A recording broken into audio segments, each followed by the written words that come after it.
to Finding Calm in the Chaos. I am Denise Sith, and this is my podcast.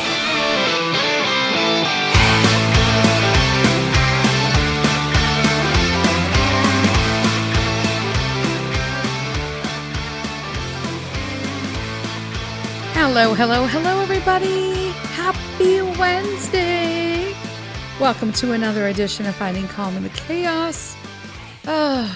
Summer is in full force, and I don't know about where you're located, but where we are, pretty much it's either sweltering hot and humid or humid with thunderstorms. It's kind of where we're at this year. It has been brutal. So there are a few things that I want to talk about. I have so many things to talk about that I'm just recording. I'm making up for the lost time for the sabbatical, my friends. I'm making up for it. But today's episode, I want to strictly just talk about Bologna, Italy, because Bologna was surprising to me. So I had never been to Bologna before. None of us have. And it was interesting. It was a surprising desire to want to see more there. There is a lot to see in a small area. Does that make sense? I don't even know if that makes sense. First off, if just like locally, so I don't know if where you're located, but there is always construction in the summer that makes all of the roads a shit show in my area locally, especially in Illinois. They know how to tear stuff up and then make it miserable for the next 5 years. In Italy, they are always doing construction. Now, having a conversation with my friend out there, Tiziana, you can't even really build new things in Italy because so many things are unearthed as a result of that are historical, that sometimes it puts a damper on stuff. So they're constantly having to, keep up and do maintenance and upkeep on building facades and fountains and streets.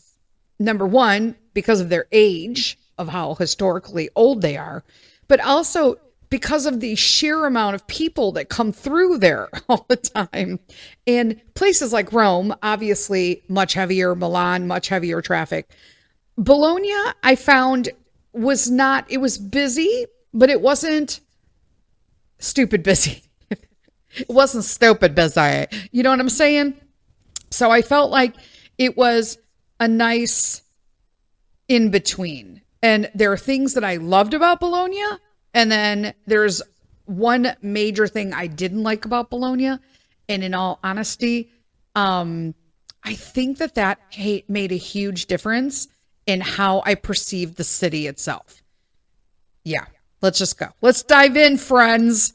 So we took the train from Parma to Bologna. It was not a long ride. And the trains are not a big deal in Italy. We find them just convenient, clean, bathrooms, you're good to go. So when we got into Bologna, we went through this like little mall area to come from the station. It was very easy to get around. We walked from the station to our apartment. It was not far. It is a city, it's a bustling little city, town. But it is just all the way they decorate stores. So there was obviously Bologna also is moving. You're going to find a lot of mortadella. Okay. If you don't know what mortadella is, I kind of feel like after being in Bologna, it's a disservice to say this, but I used to tell you, so prior to being in Bologna, Italy, I used to say when people would say, what is mortadella? And I'd say, oh, it's Italian bologna. It's really not. First off, I found that the mortadella that we even get here, so mortadella is a big, round, what looks like a piece of bologna, like Oscar Mayer bologna. except not the kind pre-cut in the packages, like an actual like loaf of it, right? Deli meat.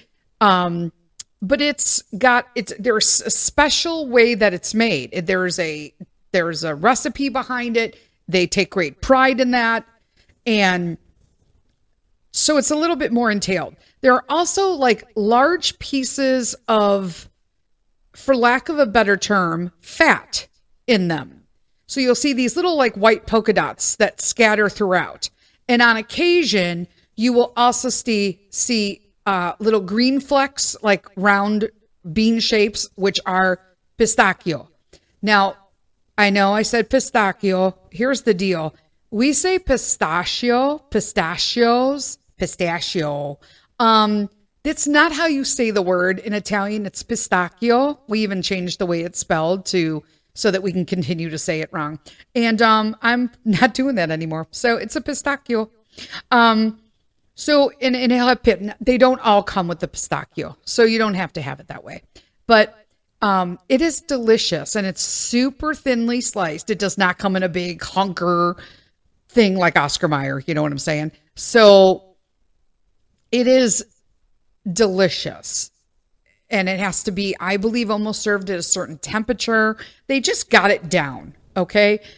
But when we arrived in Bologna, I made arrangements then to meet the property manager at the apartment that we had rented. Now, this is the first time on our stay that I used a property manager. So on this particular trip, and I have used property managers in the past, and you're like, what am I talking about, Denise? So we use VRBO because I cannot stand Airbnb. You're like, wait, Denise, they could be listed on both. They absolutely can. I just prefer VRBO. I think the customer service is better as a renter. Okay. I don't know. Don't come at me and be like, I hated them when I put my apartment on there to rent to people. I'm not a landlord renting out. I'm a person who's coming in renting. Okay. So I prefer VRBO, especially when we're in Europe. Now, we used, and I can totally state it now because I have pictures and I went back and forth with VRBO, but we rented from a property manager called Wonderful Italy.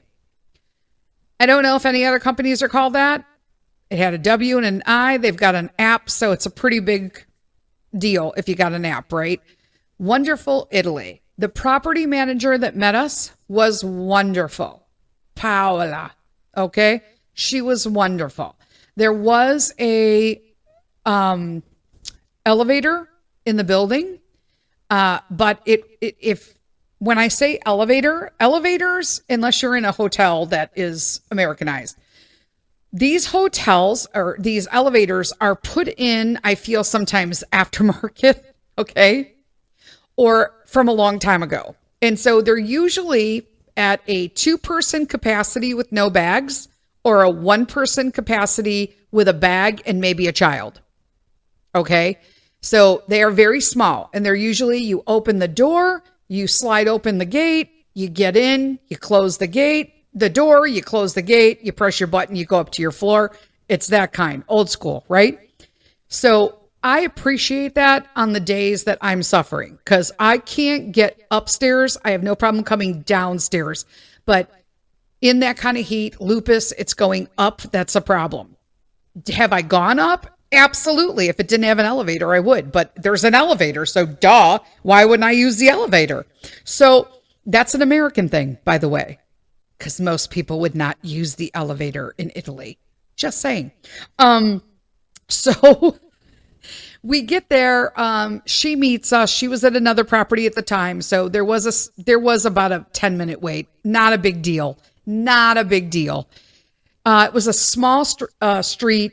We kind of like the street literally was like the building, and the building across from us connected to 2 historical streets.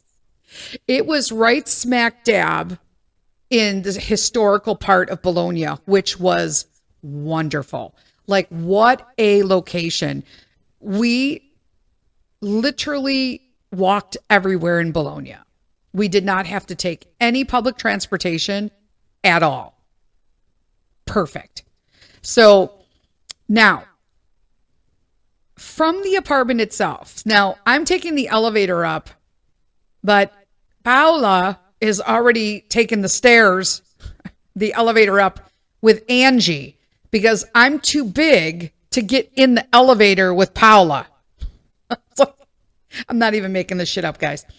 So she goes up with my niece, and then Peter goes up, and then Carl's trying to take the stairs, and then I'm trying to take the elevator up. By the time I get up, the tour of the apartment is almost gone, which I'm like, wait, you're giving the tour of the apartment to basically my 20-year-old niece. Like, I rented it, you know? Now, I will say, I already knew that the apartment was vintage. So it had a classic, like Bologna floor, like the way they tile it and map it out. It was an older apartment. I sometimes love that. Like the one in Parma was beautiful, right? It was just vintagely classic, classy, clean. It was wonderful, right? It was rich. I loved it. This apartment, yeah, I didn't get those same vibes at all. Now, most people will pay a cleaning fee to, when you have your Airbnbs or your VRBOs, part of your payment is a cleaning fee so that when you leave, they can pay their cleaners to come in. It's like a rotation, right?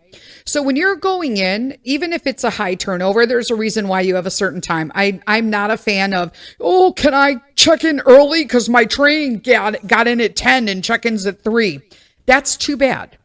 Figure out what to do. Check your suitcases at a suitcase place at the train station or the air or locally. A lot of times there's tons of places that will check your bags, little locations in the towns, especially in Italy.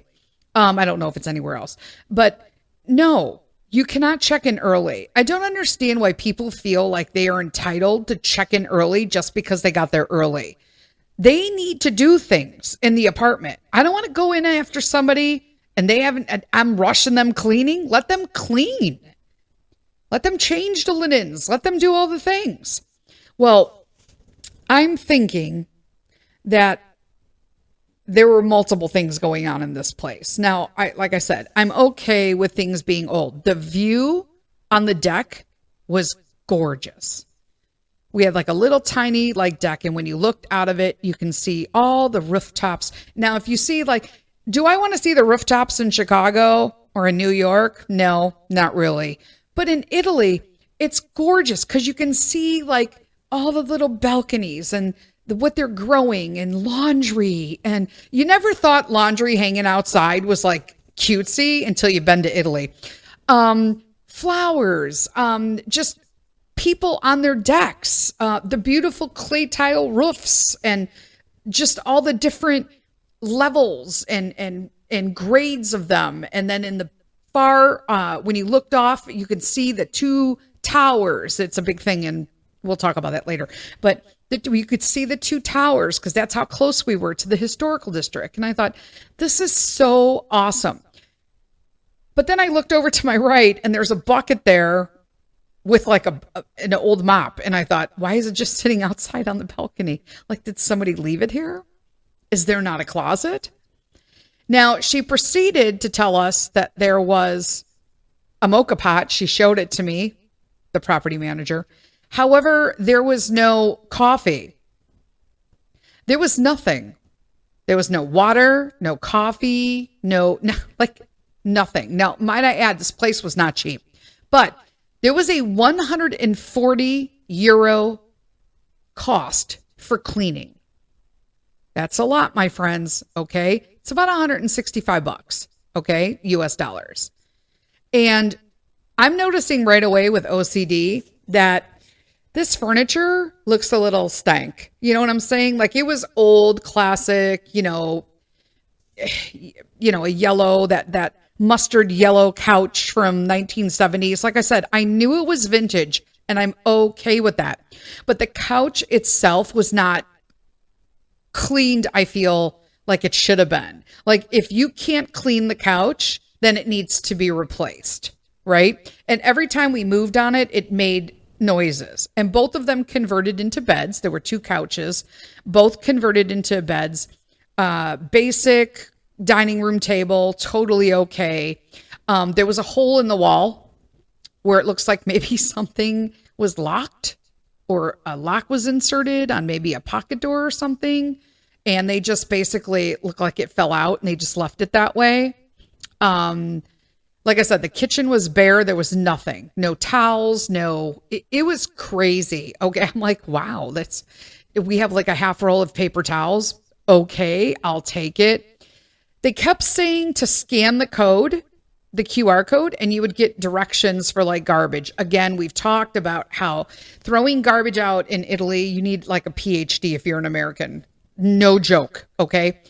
But I want to do things proper. And so we're scanning, but nothing is matching up to what we have. Like nothing. The garbage is not where they say it is. We can't find a garbage. We can't. Now, a lot of times they will tell you literally to walk around with your garbage until you find it. And I'm like, yeah, no, I can't do that for a $140 cleaning fee, but I will take it down with me. Like I'm totally okay with that. But I'm like, wait a minute, this is too much. So I'm trying to let it go. Okay. It had air conditioning. However, as soon as we put the air conditioning on, it blew the breaker. So, Carl, Mr. Sith, figured out where that was right away and got that turned back on. And then we realized we couldn't do the washer or blow dryers at the same time of all 3 air conditioning units. So there was an air conditioning unit in my bedroom, the kids' bedroom, and then the living area. So I'm like, well, that's cool. We have an air conditioner, right? We can't leave it on when we leave, which totally makes sense, right? They just don't do that there, and it's not efficient in all honesty when you think of their electricity costs and utility costs. So, the bathroom, okay, the seat in my bathroom, there's 2 bathrooms, is kind of like, you know how when you have like a cheap toilet seat, like when you just buy a home, they have that like really flimsy plastic seat on it. That was the toilet seat. And one of the screws on the back to put it in was missing. So it slid back and forth, which is awesome when you're a big girl, right? And I'm like, this is insane. So I'm sweaty, I'm big, and I have to make sure that when I'm sitting on the toilet that I don't like flip off of it. Number 2, the toilet seat, when you lift the lid part of it, is cracked. So now every time I sit on it, I have to make sure I'm also not pinching my fat ass while I'm on it. I'm not even kidding. So we like the natural air. So I was opening some of the shutters and to open the windows. Now, mind again, I know there are no screens, very few screens unless you own the home, but there usually is not screens. That's not a big deal if you're there and you're like, oh my God, there are no screens in the windows. That's pretty common. It's pretty common if it's not your house. Okay. So like nobody even across the way had screens in the people like living locally across from us. But I'm okay with that. But I'm going to lift the blinds. I open the windows and they're all like cracked, dirty. Like I'm talking filthy. The windowsills are covered in like just tons of garbage and like nails. And I'm like, why is this here? So I'm taking pictures, right? Because when I come into an apartment, I always take pictures of how I found it. And then I take pictures of when I left and I do the checkout, right? And then I'll leave a review when I get to the next place of that one. And then I move on. This place, yeah. I left all the pictures and I left a thing stating I gave them 3 stars out of 5. I did that because I thought the location of the apartment was amazing. And if you're a young kid, you probably don't care if you're in your 20s. Maybe you do. I would have, but I'm just saying, like if a bunch of dudes stayed there, maybe they wouldn't care. I don't know. Maybe, I don't know. Okay. Some people might not care. I do, especially when there's a 140 euro cleaning fee. I'm like, are you kidding me right now? And then when you went into the kids' bedroom, my niece is like, Aunt Denise, look. And she is sitting on the bed on one side, right? Like on her phone. She leans over and she lifts her hand up in the air and she smacks the bed. And all of this dust comes out of it. And I'm like, nope. Now I'm looking at the whole house, right? And I'm taking pictures. I'm in my room. I'm looking in the bathroom. The lights are like so dusty. You can like, I filmed myself running my hand over like the tables, and it's like somebody hadn't been there in years. I was like, what is going on right now? But it was like, I left them a review, 3 stars, and said, I'm really sorry, but for a 140 euro cleaning fee, this place was filthy. The location is fantabulous, but like, why leave a mocha pot if there's no coffee? What am I going to do with rice? There was rice in the cabinet. And I'm like, yeah, I'm not eating rice. Like, that's a no. But it was so strange. And they actually went back to VRBO after I left it and asked them to remove it. And VRBO's like, no. And they're like, oh, she broke the toilet seat. And they're like, nope, we have, when? And so they're like, she has pictures dated before that happened, like before when she arrived. So they didn't do that. And you charge a 140 euro fee, but yet she's going through this whole apartment on these videos and all we see is filth. Like, it's completely dusty. It was, yeah. So needless to say, they wanted to penalize me for that toilet seat. And after showing various photos and videos, that's all been cleared up and my review stands, and they said that they would not take it down because, in all honesty, you shouldn't have to. Because what you can do now in the future, when somebody wants to know if your place is dirty, you can say that you've rectified it. Or you can comment under mine and say, I'm really sorry that our cleaners did not do the proper job. We've since had it totally cleaned. We've changed cleaners, something, right? Not, I'm just a total management company who's trying to roll over this apartment as much as I can. We haven't been in there for ages and we don't care that everything's broken as long as you're paying your premium price to be in historical Bologna. And that's just exactly what it was. But we didn't let it bother us, and we totally took advantage of the fact that it was so close to Bologna. Whew, that was like 20 minutes but I had to get that off my chest though, because let me tell you, it literally, it affected us every time we went home because I was like, oh, and the beds were horrible. It was the only place the beds were horrible. The only place. So I'm like, here we go, Bologna, we walked around, beautiful stores. They have this portico system that is absolutely like mind-blowing. What a lot of people don't know, there is so much in Bologna. I did not know. I would have scheduled more time in some of these cities had I known there was so much to see. Not going to beat myself up over it because, hey, that means we got to go back, right? But one of the things we saw is as we were walking down the block to go get something to eat that night, we saw this like little hole in the wall. And apparently there are little hidden canals in Bologna. It's actually called Little Venice. It's just insane. And because you don't even know, it's literally like a best kept secret or something. Okay. Because underneath the streets, right? It's a landlocked city, but there is a network of hidden canals. I'm not even joking, but it has like literally its own little Venice, right? So apparently back in the day, those little waterways were used to power the city's silk mills. Okay. They're famous for silk mills. I did not know that at the time. I'm not even joking. If you knew that Bologna was famous for silk, yeah, let me know. But it's how they powered them and transported goods. So today, almost all of them are hidden under the streets, but there is a little spot that we found where you can kind of glimpse into this like little underground world. Okay. So it was off of Via Piella. And it's a small window in the wall. It's literally like maybe 14 by 14.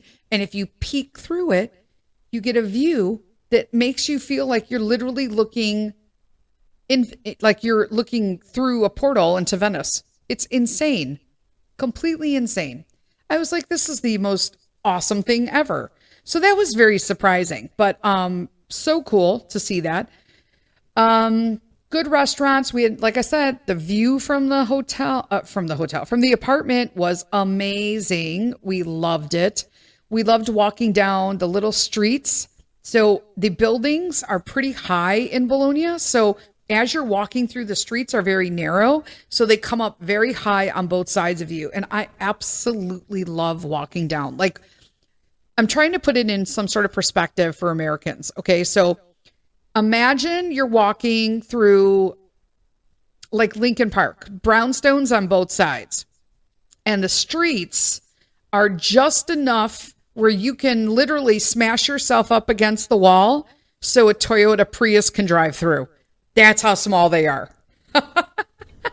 Cobblestone again, and some cement, but like a different kind of cement. It was kind of cool. So we wound up walking around, just kind of check out the neighborhood, the different plazas. We found a bunch of awesome coffee shops. It really pays to kind of walk away from, go down the little tiny streets and find where the locals go eat. Go find where the locals have their cafe in the morning. It makes a difference. When we went, there's a few places that we went to go see. So, but let me talk about some of the things that they do have there, right? So one of the things they have is the whispering walls of Palazzo del Podesta. Okay. So this is crazy. Sorry, I just hit my microphone. So if you're standing in the corner of Podesta, Palazzo del Podesta, sorry, and you whisper, there's this weird architectural feature where you can actually have a conversation with someone standing in the opposite corner of the building without even raising your voice above a whisper. Like literally, it's an acoustic marvel, and it's known as the Whispering Walls. Okay. It was discovered apparently by accident, like in the 14th century. And the legend is that it was used by lepers to confess their sins without risking contact with the priests. And today it's just basically you send your, significant other to the other side and exchange a message with them. I'm just saying. Just saying.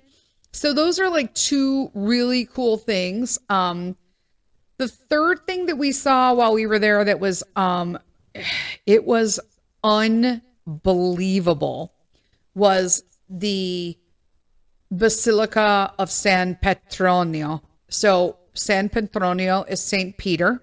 Okay. That's the patron saint of Bologna. So Peter was pretty psyched. Okay. But it is literally the one of the most iconic buildings, okay, that has been waiting to be finished for 500 years. Yeah, I'm not even kidding, okay? So San Petronio Basilica is the 10th largest church in the world, okay? And it's been rocking this unfinished look since the 16th century. Okay. Now, it sounds strange. If you don't know what I'm talking about, go to Bologna and look up San Petronio or St. Peter Basilica unfinished facade. Okay. The bottom part of it is white, and the top part of it is like old stone. Okay. Now, the story goes that the original plan was to make this even bigger. Okay, the San Petronio Basilica in Bologna was going to be even bigger than St. Peter's Basilica in Rome. But, okay, again, this is the story. The Pope was not too keen at the time. Okay, the Pope at the time, not the Pope now. He wasn't too keen on being upstaged. So he put a stop to that building so they couldn't raise enough funds. So they were raising funds to get things done. But I mean, locally, only so many people could raise money, and they would not get funded by the Catholic Church because it's like they didn't want to be upstaged. They were like, yeah, no, that can't be greater than the one we got. But today, the Basilica's facade is like a weird, like it's kind of a cool mix of marble on the bottom and like bare brick on top. So everyone said it was like the architectural equivalent of wearing a tuxedo jacket with pajama bottoms.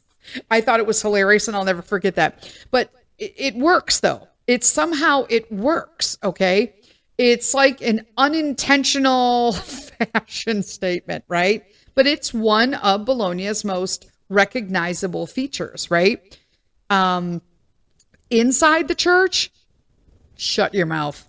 It is like, just when you think, I told you, when you think you cannot see a prettier church in Italy, the next city says, hold my beer, hold my wine, hold my cafe. I'm just saying, you know what but it's absolutely gorgeous, like gorgeous. The ceilings, there's a tomb there. There's a little tiny museum because of the year of the Jubilee. They had some old hymnals out from the 1400s and 1500s. They were the Antifonari Vesperale, and the basically the Vesperal Antifonaries.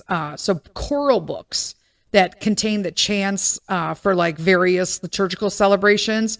And this particular one was the Vesperal, I think it's antiphonary, right? Proper of St. Petronius. So it contained the chants for the Vespers on the eve of the celebration of the patron saint of St. Peter. So it was really, really cool. And they were beautiful and they were huge. Because remember, people hand wrote these back then. They were just, everything was like handwritten. It was just unbelievable. Bologna also has the world's oldest university.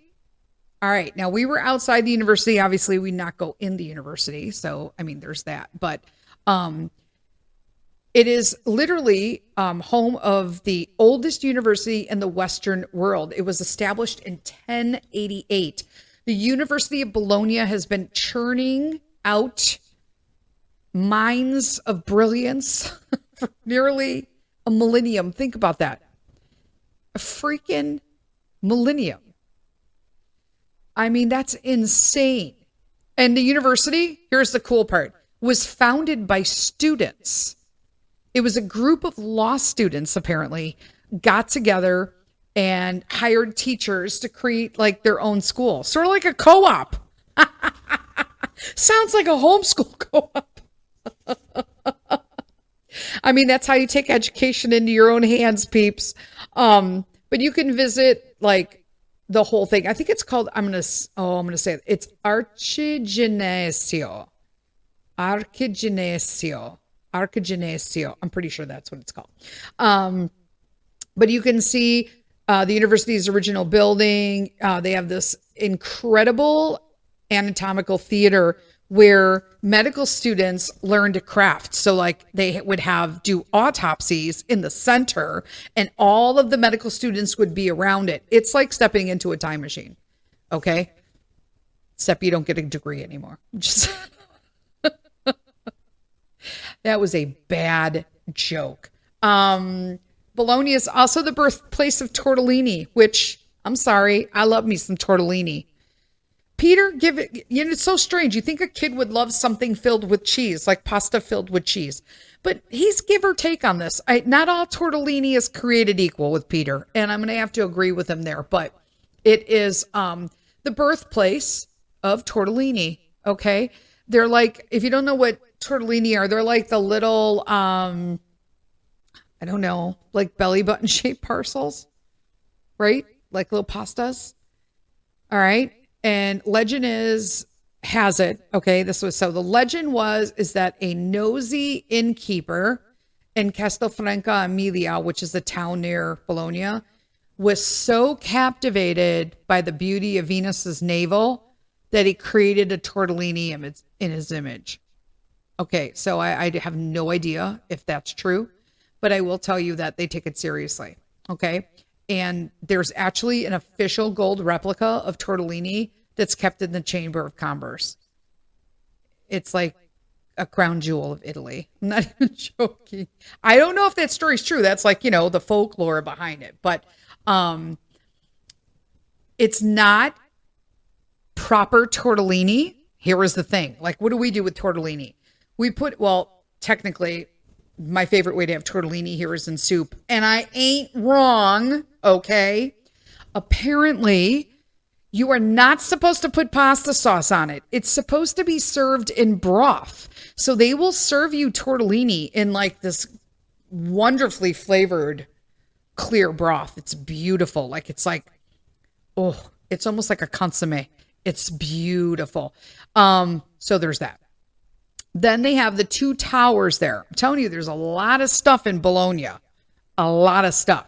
So the two towers, so it's like it happened in medieval Bologna. So during the medieval times, the city, it was like, I don't know, I guess the original like Insta-worthy backdrop. So you have two noble families, and they're both competing to build the tallest tower for zero practical reasons, literally just to show off how filthy rich they were. So at one point, apparently Bologna had like more than 180 of these bad boys dotting the skyline. Okay. Fast forward to today, there's only about 20 that are still standing, but there are two showcasers, and those are the two towers. So Asinelli and Garisenda. So these are leaning towers. They make Pisa look like it's standing straight. I'm not even joking. So Asinelli is the taller one. It stands at a whopping, I think it's I wrote it down. 318 feet. And it leans 1.3 degrees off center. Now it is shorter, the shorter one, Garisenda, that's 157 feet tall. Okay. But it's got a 4-degree lean. Like, stop it. Okay. And I believe Garisenda is the one that is shouted out in Dante's Divine Comedy. I think he talks about it in that one, but you definitely have to check it out. Now, we did not go up in the towers. Okay. But if you want, you can climb Asinelli Tower. Apparently the view is amazing, but it is 498 steps. So that was a hard ass no from me, especially in the heat. It was so hot. Okay, so let me talk about these porticos. So everywhere you're going, a lot in the shopping areas, there are these porticos. Okay, so this is what they're known for. Now everyone's like, for those of you who don't know what a portico is, okay, it is a covered walkway. Okay, so let's talk about this, folks. It is a iconic feature, the porticos in Bologna, and they're not just like regular covered walkways. Okay, it has like 25 miles of porticos, and it has the longest stretch of covered walkway in the world. That's insane. You literally can walk from one end of the city to the other end and not ever get rained on. Okay. But here's like the deal. Okay. They weren't built to just keep people dry. Okay. So the legend is that in the Middle Ages, okay, students that flocked to the university needed cheap places to stay. So the city allowed homeowners to extend their upper floors over the street, and that created instant student housing. I'm not even joking. And covered walkways in one fell swoop. There you go. Okay. The porticos today are part of the UNESCO World Heritage. They are listed on there. And They could be anything from like wooden ones by Via Marsala, okay? And then there's like super ornate pillars and all that over by Strada Maggiore. But each portico tells a story. They're not all the same. You really got to look around, okay? They're literal architectural marvels. Okay, you're literally walking through history. And also, there is a way to take the porticos. You could walk all the way up to the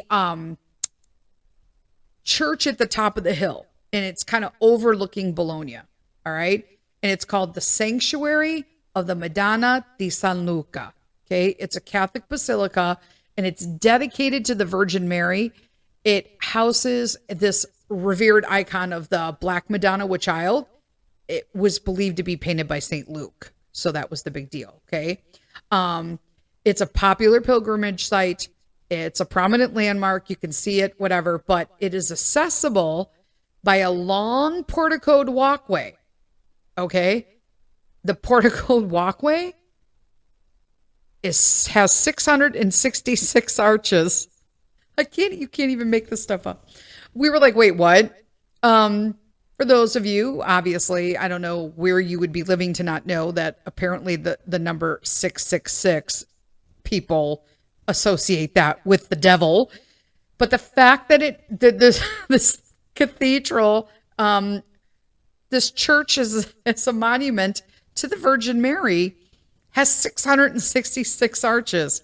Like, who's the guy who like was doing the last one being like, we're almost there? And I'm like, make 2 short ones. It's 666. No, I'm just going to make one more. It's like, can we go with 667? No. Like, oh my gosh. It's just insane. But it's literally situated on a hill called the Monte della Guarda. It's about 300 meters above the city.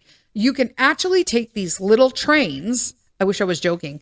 It is a train that you get in these little tiny cars, okay? And you can have little headsets they'll give you, and you can listen to them in different languages. They'll kind of give you a tour on the way up. It is a beautiful ride up. Absolutely beautiful. You're driving through traffic. Know that if you're wary of heart, being in a tiny little train with wheels that's driving through traffic in Bologna and going up a hill. Hey, it was an adventure. We enjoyed it wholeheartedly. We enjoyed it. The portico is the distinctive feature, right? So it's a long covered walkway that stretched from the city to the sanctuary. It was designed to protect the patrons from the weather. Okay. Apparently, okay. So I'm looking at my notes now. I was writing like a madman every night to try to get all this stuff down so I could talk about it. But it does. So the 666 arches symbolize a snake that the devil tries to climb, but is stopped at the foot of the church. See, there was a reason behind it. I just couldn't remember. The icon of the Madonna is absolutely beautiful. So it's famous for that. And it was believed to have been painted by St. Luke, and it's brought down into the city of Bologna each year by this procession that they use this portico for. Now we thought about going up by the train. It's a beautiful ride. I highly suggest it. You can get tickets like right in the downtown piazza. It's not a big deal. And then they go like every 30, 40 minutes.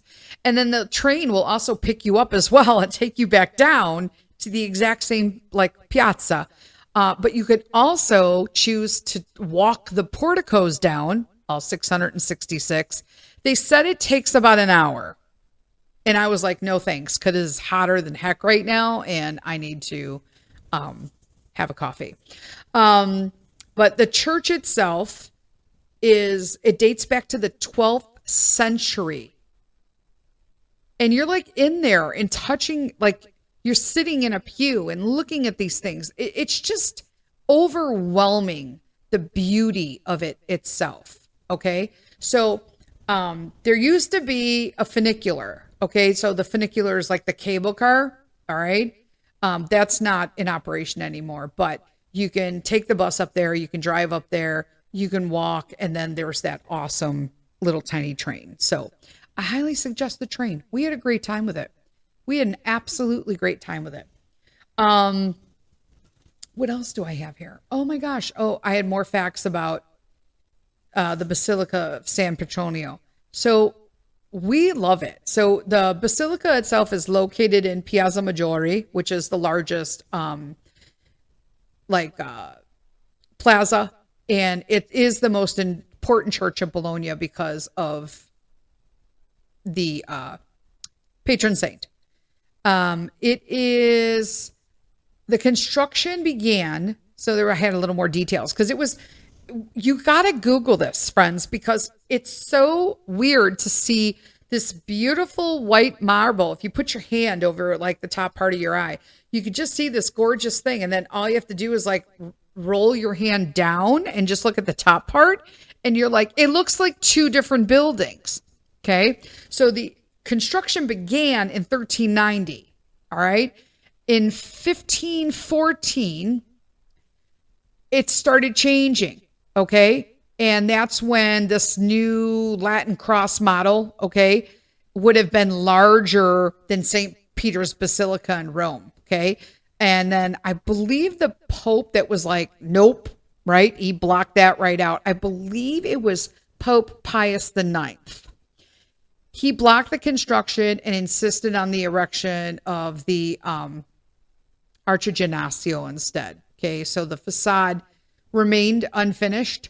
The marble that was there was put in, I believe, starting in 1530 something by Ranuzzi. But the interior was completed in different areas. It's literally divided into like three like naves, right? And which open into like 22 chapels decorated by different artists. Okay. Donato Credi, Francesco Francia, Parmigianino. There's different so it's hard to explain when you walk into the church itself, and then there are literal naves, like little compartments in each part of the church that just line each other, and they all have different dedications. So there's that. There's also a sundial by the astronomer Cassini. It's pretty well known. It's the longest in the world. It measures like 67 plus meters. I don't know. What is that in feet? I'm not sure. I don't know. I didn't write it down. I wrote meters probably because I was too lazy to convert it myself at the time. Just saying. Again, we saw so much while we were there. So much. They have the sanctuary of San Luca there. We did not do that.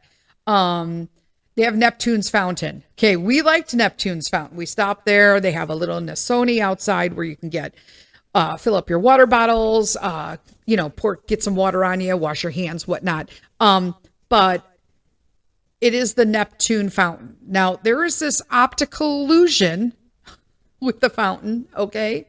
So it's kind of mind-blowing because somebody had to put like a lot of care into this, all right? So Bologna is known for this Neptune fountain, okay? It is a piece of Renaissance sculpture, okay? But it's kind of a cheeky optical illusion, okay? And it's kind of risque. It kind of is, considering, right? So it was created by GM Bologna in the 16th century, okay? And it's a fountain, and it depicts the sea god Neptune surrounded by all these voluptuous mermaids. They're like holding their boobs, and there's like water coming out of their nipples. And Peter's just like, really? It's like, well, hey, but it gets a little interesting. Okay. So if you stand just in the right spot and look at Neptune's outstretched thumb, so he's got his hand out and his thumbs up in the air, right? It appears that he has an erection. So it was an optical trip that was so scandalous that the church tried to censor it, apparently. But GM Bologna designed it so that the illusion only works from one specific angle. I mean, he hit it technically right in plain sight, okay? So the locals call it the Giant, and it remains a very beloved landmark. It is really cool, and it's beautiful to even see. I'm just saying, if you're in Piazza Nettuno, is what it's called, the Plaza of Neptune, you can see it. And if you walk around a little bit to see the visual prank, it's pretty funny. We did. You got to walk around. You really got to look. I mean, he really made you look for it to fool the church. He did. What else did they do? So apparently this was like, we were in a museum and I'm like, wait, what? Hold on to your headphones, peeps. Okay. Because this was a bombshell for me. The radio wasn't invented by Marconi. Apparently it was created in Bologna by some dude named Augusto Righi. Yeah. So Marconi gets all the glory, but it was actually his professor, Righi, which is, I think it's Righi, R-I-G-H-I. Maybe it's Righi, who literally is basically laid out all of the radio transmission stuff and his experiments. And he was modest, I guess. He never patented any of his stuff and told Marconi to go ahead and do it, which was his student. And he took all the credit and a Nobel Prize, by the way. So, yeah, you can go to the Physics Museum at the University of Bologna and see some of the original equipment. I mean, it doesn't look like much, but I'm saying, like, without that, like, dude, we would not even be talking right now. That's crazy, right? It was interesting. I love stuff like that. Love it, love it, love it while I'm traveling. It's just so interesting. What else did we look at? Food. Don't even get me started with the food. Just delicious food.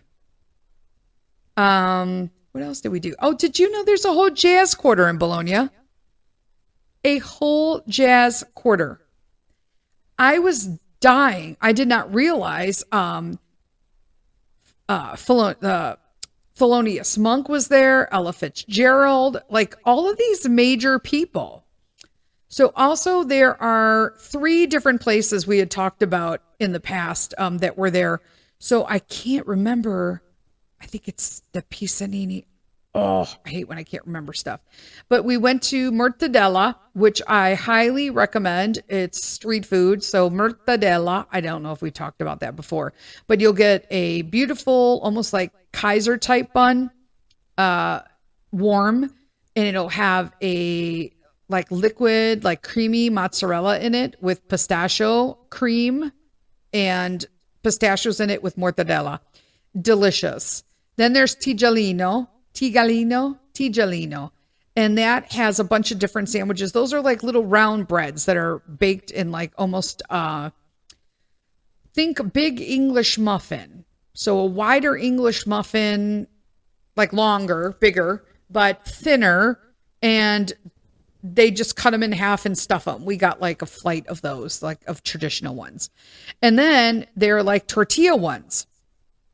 So like they have different tortillas. Not a tortilla. It's like a mixture of like naan, a tortilla, and pita had a baby. This is what it looked like. And they had, again, mortadella and the cream in there it was just delicious. Delicious. But highly recommend going on all the tours. The view, you guys, the view from the top of the church sanctuary of the Virgin Mary up on the hill is outstanding. Absolutely outstanding. It's mind-blowing. And the porticos are just gorgeous. And apparently people will write prayers that have come true or prayers that they're wanting on their way up there, like a pilgrimage. They do that. So we wound up eating at Mortadella a couple times just because. And we also had a coffee shop that we went to all the time. And I forget what it was called. But it was like a chain, but we loved their coffee was amazing. Loved it. We did spend one day at La Quadraria. It is basically a free little art institute. So they were apparently willed, in someone's will, they left them a bunch of artwork. And so they display it for people to see for free. It was gorgeous. We loved seeing that. It was a nice little area to be in. As we were walking from there back into the historical center to go to the museum for the day, we found this little boba shop. Peter's like in love with boba. So we stopped at a boba shop and wound up being from Asian Italians. How crazy is that? But these are the things I love, that they're clearly Asians bringing their Asian cuisine. Peter got dumplings and Angie got soup, ramen. But to see that they speak and are also Italian, that's the stuff that makes me want to keep traveling, that I just can't stop traveling because I love it. But we did that. Peter loved the noodles and all that, and they were so nice. So nice. So apparently the coffee shop we went to, I don't know. I'm trying to find the name of it, but I don't know what it is. Anyway, there is a historical museum in Bologna. In all honesty, it has one of the entire basement is filled with Egyptian artifacts. It has one of the largest Egyptian artifacts in Europe outside of Egypt. It is quite remarkable.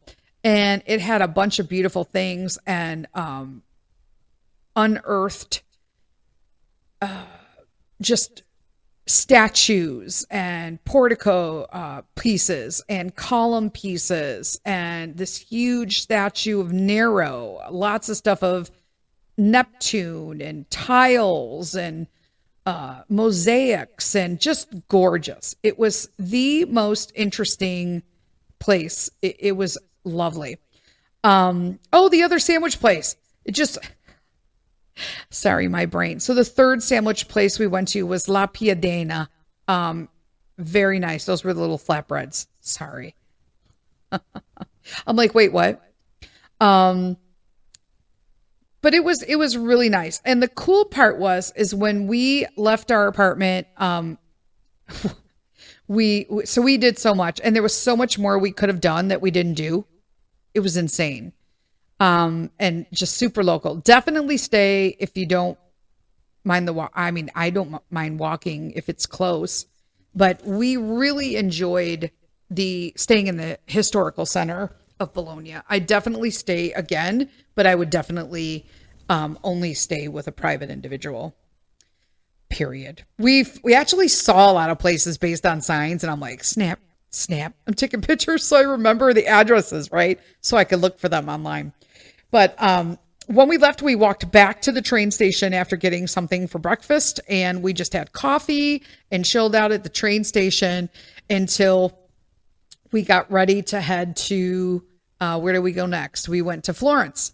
So that was the deal with that. And it was really nice. Tons of construction as usual, but beautiful old monuments. Even just like right outside the train station, there was this old, like, historical artifact. It was just gorgeous. And that's where they had a pistachio espresso with like cream on top. Oh, it was so good. I'm like, stop it. Now I can get like cafe with espresso and cream. What? And you got to like kind of stir it up. And the pistachio is like kind of like a liquid, but it's groundy like the nuts. So if you have texture issues, I guess that's a no-go. But we thoroughly enjoyed our time there. When we were checking out, that's what I was saying. I'm wrapping it up, and I think I almost did it under an hour, or at the hour mark now that I'm looking. Whatever. I'm going to go over. We could not figure out, Mr. Sith walked all over the apartment complex looking for the garbage, and we couldn't find it. Finally, he wound up asking our neighbor across the way. There was like 2 apartments on each floor, on our side. And what she was basically like, I just put it out in the hall. and somebody picks it up and I'm like, wait, what? So we did not have a lot of garbage. We had like one bag. So, cause I condense, right? So I took all of the bags, put them all into one, tied it up, and we just set it outside the apartment building when we left. And that was the end of that. They didn't complain about that part. So maybe they should like update I asked, that was part of my review, was that for them to update which apartments are which, because clearly this is not one of the newer apartments that had all of the things they were referring to. So there's that. But that's all I got for today. I can't believe that like we're going on week 4 here and I'm still talking about Italy. But yeah, it is. I will talk to you guys later. Until next week, leave with kindness. Bye.